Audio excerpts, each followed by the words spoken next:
বিশ্বের সবচেয়ে রহস্যময় পাথর যা আজ সারা বিশ্বে বিখ্যাত। 7 নম্বর, সোনালী রক, মায়ানমার।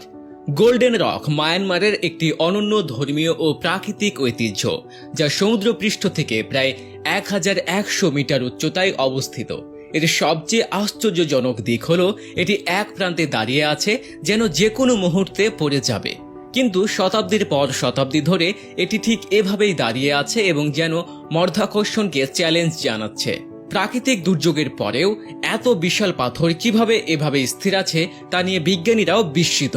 স্থানীয়রা এটিকে একটি পবিত্র শিলা বলে মনে করে, এজন্য তারা পাথরটিকে সোনার আস্তরণে ঢেকে দিয়েছে। তাদের বিশ্বাস, এই পাথরের মধ্যে ভগবান বুদ্ধের একটি চুল সংরক্ষিত আছে, যা পাথরটিকে পড়ে যাওয়া থেকে রক্ষা করছে। Number 6, Arbol de Piedra, Bolivia.